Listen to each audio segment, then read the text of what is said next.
Hola chicos, mi nombre es Hernán Gordillo, soy especialista en nutrición animal y me especializo en nutrición de perros y gatos.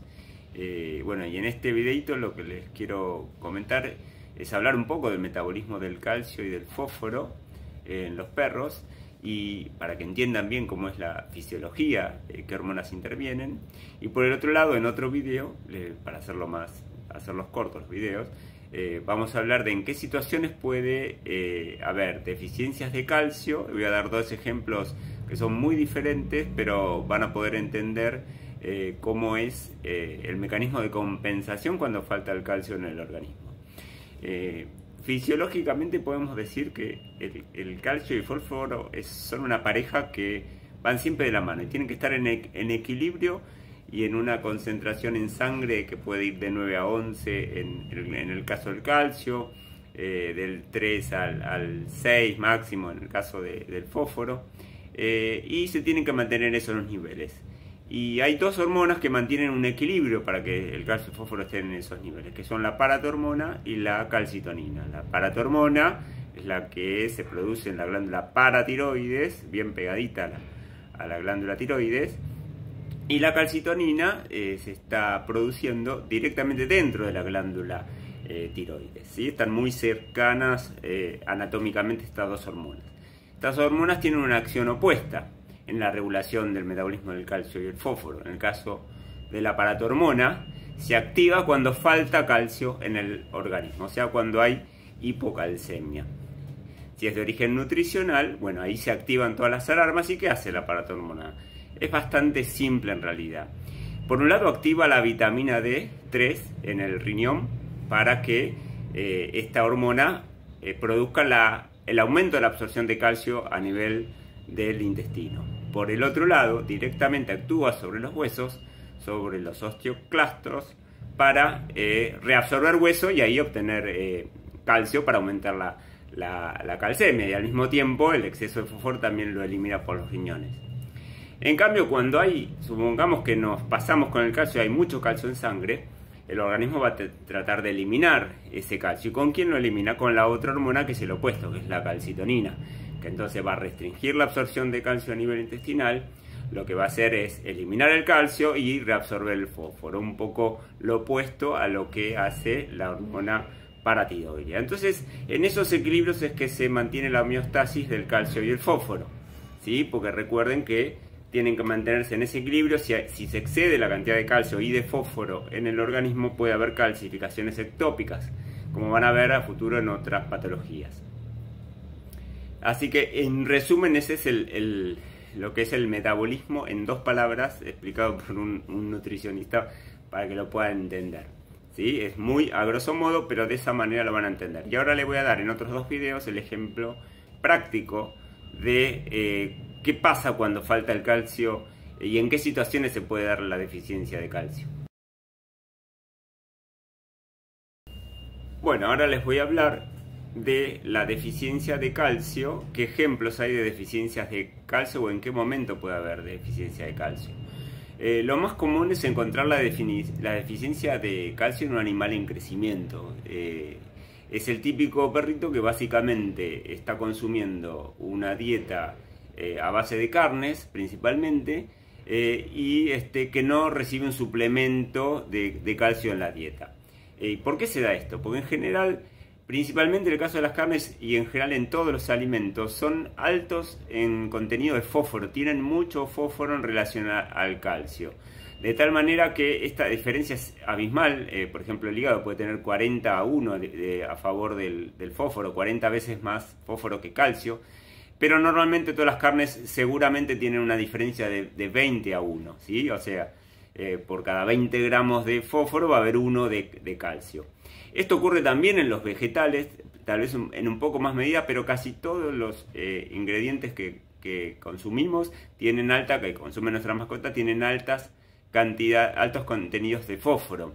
Incluso el calcio que puede haber en los quesos no es mucho mayor. Ahí la relación puede ser 1 a 1 calcio-fósforo, que es la relación ideal que tienen que ingerir los perros. Pero no es que los lácteos van a tener mucho más calcio que fósforo. En general tienen una relación similar.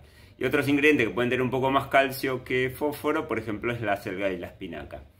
Pero en general la mayor parte de los cereales y las carnes que consumen nuestras mascotas tienen alto contenido de fósforo. Entonces la descompensación puede estar a la vuelta de la esquina por falta de calcio.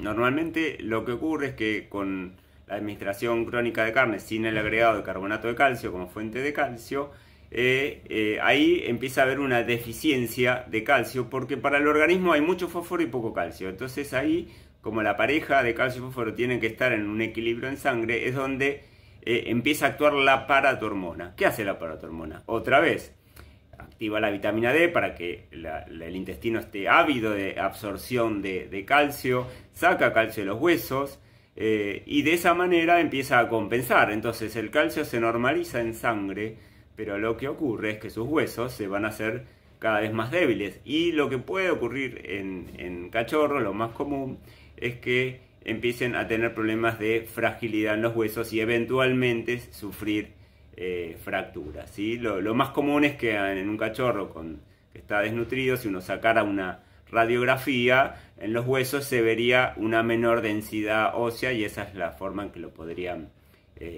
¿cómo se llama?, diagnosticar. Se describen casos de gatos que a veces yo llegué a ver un par de casos de gatos que apoyan plantígrados, o sea, en vez de apoyar con los dedos, apoyan con los tarsos, ¿sí? Como otra manifestación de hipocalcemia. Pero ya un cachorro que no recibe calcio, ya debemos suponer que tiene un déficit de calcio y que sus huesos tienen más riesgo de una fractura que otros perritos.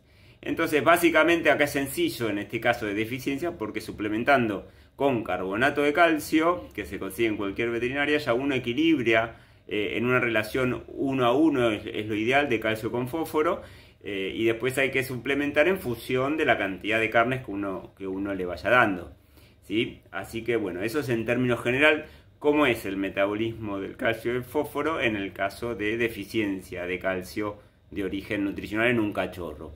En adultos es más difícil encontrar esas deficiencias, pero igual hay que suplementar carbonato de calcio y ir midiendo la calcemia en sangre a ver si está en equilibrio, ¿no? Las dos cosas.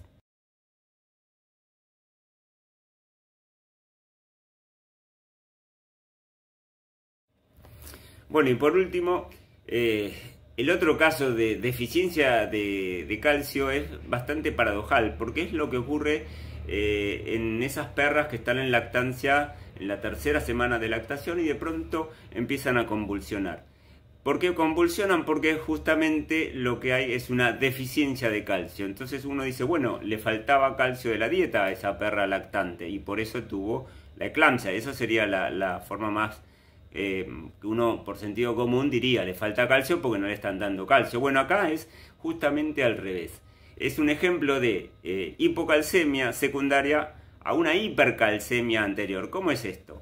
Bueno, cuando nosotros a una hembra que fue servida y que a los 20 días le hacemos una ecografía o una palpación al mes de edad del abdomen y vemos las vesículas, digamos, de cada uno de los futuros cachorritos en el útero, ahí ya diagnosticamos que está preñada y decimos, bueno, vamos a dar un alimento para cachorros, un alimento balanceado para cachorros, y supongamos que ya del mismo momento que está diagnosticado, a los 20 días o al mes, la preñez, empezamos a administrar calcio, ¿no?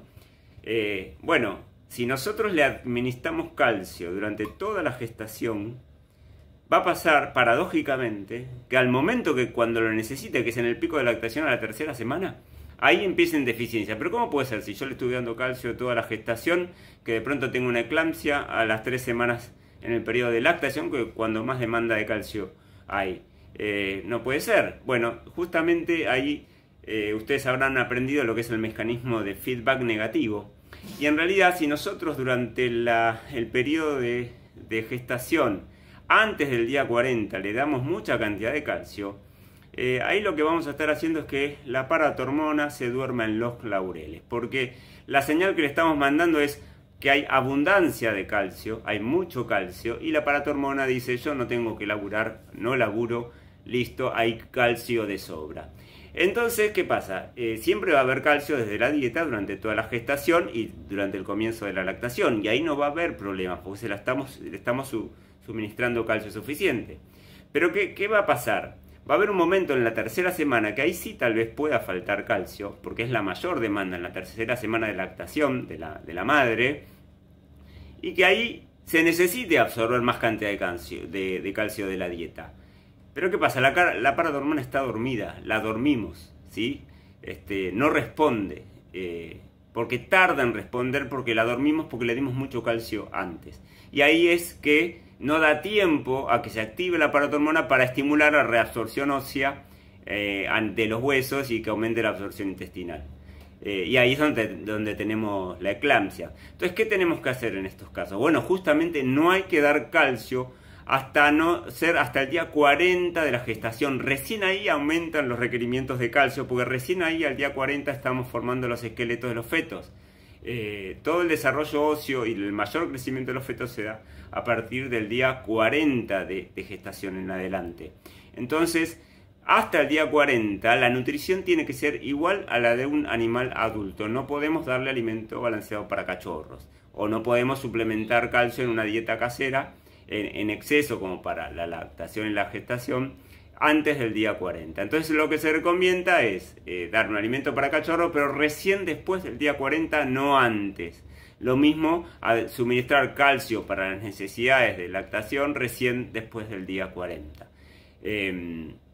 Así que bueno, ese es otro ejemplo de cómo puede paradójicamente faltar calcio en una hembra que está amamantando a sus cachorros, habiéndole dado calcio, ¿no? Y es lo que se llama feedback negativo. Entonces tenemos que tener muy presentes los mecanismos regulatorios, ¿sí? Que las hormonas las podemos confundir también si hacemos mal las cosas.